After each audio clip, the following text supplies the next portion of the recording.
नमस्कार, मैं धीरज सिंह। आप देख रहे हैं the Z plus. JEE mains और नीट एग्जाम के आयोजन को लेकर देश भर में विवाद की स्थिति बनी हुई है। कांग्रेस समेत तमाम विपक्षी दल चाहता है कि कोरोना काल में इस एग्जाम को टाल दिया जाना चाहिए। वहीं देश भर में शुक्रवार को कांग्रेस इसके खिलाफ विरोध प्रदर्शन कर रही है। हमारे साथ बात करने के लिए कांग्रेस के वरिष्ठ नेता व पूर्व केंद्रीय मंत्री शकील अहमद साहब हैं। सर, जब सुप्रीम कोर्ट द्वारा भी आदेश दिया जा चुका है और सरकार भी कह रही है कि पूरी सावधानी के साथ एग्जाम का आयोजन कराया जाएगा, उसके बाद भी आप लोगों को क्यों परेशानी है फिर? देखिए, सरकार के कंट्रोल में कुछ लगता नहीं है। और कोविड बीमारी की जो स्थिति है दुनिया भर में हम सबसे ज़्यादा हैं। आज पिछले 24 घंटों में 76,000 से ज़्यादा केसेस हुए हैं और मौत का आंकड़ा भी 1,000 के आसपास है। नए मरीजों के हिसाब से भी और मौत के आंकड़े के हिसाब से भी भारत दुनिया में नंबर 1 हो गया है। सबसे खतरनाक और ख़राब स्थिति भारत की हो गई है कोविड में। और हमारे छात्रों की जान का खतरा हो जाएगा। सोशल डिस्टेंसिंग नहीं मेंटेन हो सकेगी, लोगों को यात्रा करने में परेशानी होगी। मेरा राज्य बिहार और आसाम, इसमें सैलाब की स्थिति है, बाढ़ की स्थिति है। उत्तर प्रदेश के भी कुछ इलाके हैं जिनमें परेशानी है बाढ़ की वजह कर। तो स्वाभाविक रूप से वहाँ के छात्रों का क्या होगा?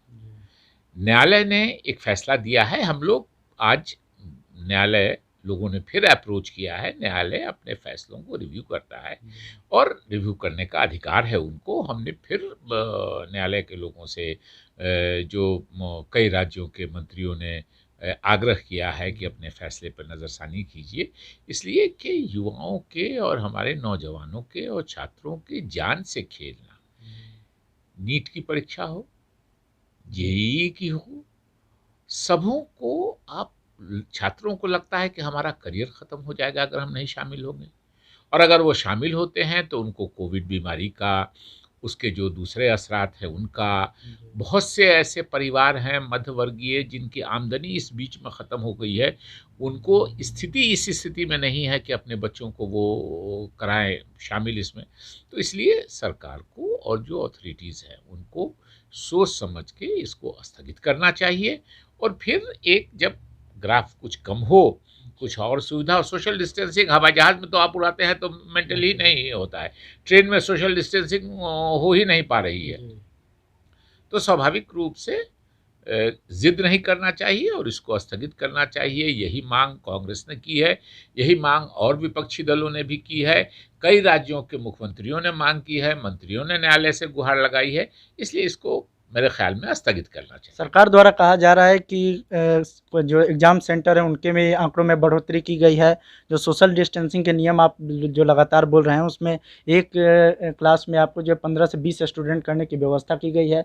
इसके बाद भी आप लोग को ऐसा क्यों लगता है कि कोरोना से लड़ने में सरकार असफल होगी और वहाँ से ज़्यादा बच्चे कोरोना के खतरे से आ सकते हैं उसमें? नहीं, सरकार ही कह रही है। आज वित्त मंत्री ने कहा है कि जो कोरोना बीमारी है ये गॉड का एक्ट है, ये भगवान का किया हुआ है। तो और इसलिए कंट्रोल्स में एक तरह से अपनी असमर्थता व्यक्त की है उनको।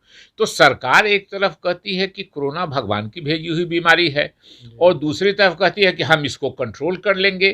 कंट्रोल ये नहीं हुआ है कि 10-20 मरीज थे जब मोदी जी ने 22 मार्च को जनता कर्फ्यू लगाया था और आज 33 लाख से ज़्यादा मरीज हैं इस देश में। दुनिया में हम जांच के मामले में 122वें नंबर पर हैं, यानी कम जांच हो रही है। और मरीज दुनिया में सबसे ज़्यादा निकल रहे हैं भारत में। और मरने वालों की भी सबसे ज़्यादा संख्या प्रतिदिन आज की तारीख में भारत में है। अब सोचिए कि कल 75,000 भारत में मरीज निकले थे और अमेरिका, जिसकी दुनिया में सबसे खराब हालत है मानी जाती है, वहाँ 24,000 मरीज निकले। इसलिए हमारे आसपास के सभी जो देश हैं, पाकिस्तान हो, बांग्लादेश हो, नेपाल हो, बर्मा हो, श्रीलंका हो, सब में स्थिति हमसे बहुत अच्छी है। पॉपुलेशन के हिसाब से भी आप जब जोड़ के देखिएगा तो। और स्वाभाविक रूप से भारत में सिर्फ प्रधानमंत्री मोर को दाना खिला रहे हैं और कुछ कर रहे हैं, और कोविड बढ़ रहा है, लोगों की मौत हो रही है, नए नए मरीज आ रहे हैं, छात्रों का जीवन दांव पे लगाया जा रहा है, और उसकी किसी को फिक्र नहीं। शिक्षा मंत्री द्वारा भी लगातार दावा किया जा रहा है कि 80% से ज़्यादा बच्चे एडमिट कार्ड डाउनलोड कर चुके हैं, यानी कि वो खुद परीक्षा के लिए तैयार हैं। तो फिर कांग्रेस पार्टी समेत तमाम विपक्षी दल को आपत्ति क्यों है? देखिए, मैंने कहा कि युवाओं को लगता है कि हमारा करियर खराब हो जाएगा, अच्छा। तो वो अपने जान पे रिस्क लेके, बीमारी का रिस्क लेकर के वो कर रहे हैं। मजबूरी का फ़ायदा अगर छात्रों के और युवाओं के मजबूरी का फ़ायदा उठा रहे हैं, और 20% अगर डाउनलोड नहीं किया है अभी भी, तो 20% संख्या कितनी होगी इस देश में, कितने युवाओं का भविष्य हो। और जिन्होंने डाउनलोड किया भी है, वो स्वेच्छा से नहीं, उनको लगता है कि हमारा करियर खत्म हो जाएगा, हमारे गार्जियन ने इतना पैसा हमारे इस पर खर्च किया है, वो बर्बाद हो जाएगा। मजबूरी में वो अपनी एक तरह से जान और अपना स्वास्थ्य दांव पे लगा करके वो करने की कोशिश कर रहे हैं। इस बात का भी ख्याल करना चाहिए। परीक्षा 2 बार पहले भी टाली जा चुकी है, उसके बाद भी कहा जा रहा है कि अगर अब परीक्षा नहीं होगा तो कब होगा, यानी कि ये पूरा साल को 0 ईयर घोषित कर देना चाहिए। देखिए, स्वास्थ्य बच्चों के, नौजवानों की, इसमें लंग्स कमज़ोर होता है, इन्फेक्शन आप मनुष्य से मनुष्य को फैलता है, ट्रेन में आने का है, बस में आने का है, बहुत जगह तो यातायात का कोई साधन भी नहीं है, कोई ट्रांसपोर्टेशन नहीं है। अभी मैं देख रहा था टीवी पे, कोई बच्ची बयान दे रही थी कि 12 घंटे का सफ़र है मेरे घर से जहाँ जाना है, कोई ट्रेन नहीं चल रही है, कोई बस नहीं चल रही है, कोई सवारी नहीं है जिससे मैं जा सकूं। हमारी आर्थिक स्थिति ऐसी नहीं है कि हम गाड़ी रिजर्व करके और ये करके जा सकें। ऐसे लाखों बच्चे होंगे इस देश में, उन सब के भविष्य से आप खिलवाड़ कर रहे हैं। और अगर टाला जाता है, ये नहीं कोई कह रहा है कि आप ख़त्म कर दीजिए, आप थोड़ा सा ग्राफ कम होने दीजिए। एक्सपेक्टेशन है लोगों का कि अधिक से अधिक फरवरी तक मामला लगभग ये होगा, तो आप इसको टालने की, जब देखिए कि ग्राफ नीचे गिरने लगा, तब आप बढ़ के आगे कीजिए। अभी तो रोज ग्राफ ऊपर, कल 75,000 मिला था इस देश में मरीज, आज 76,000 मिला है। मरने वालों की संख्या भी दुनिया में सबसे ज़्यादा 24 घंटे में भारत में हो रही है। तो इस पर चिंता करनी चाहिए, और कोई इसको प्रतिष्ठा का प्रश्न किसी को नहीं बनाना चाहिए।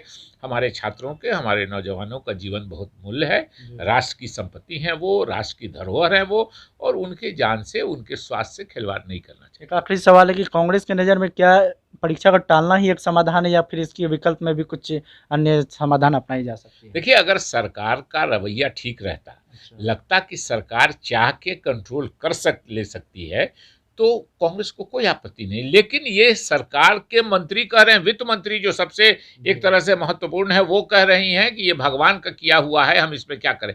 तो जब सरकार के कंट्रोल में है ही नहीं है बीमारी, तो सरकार और बाकी चीज़ों का क्या कंट्रोल करेगी।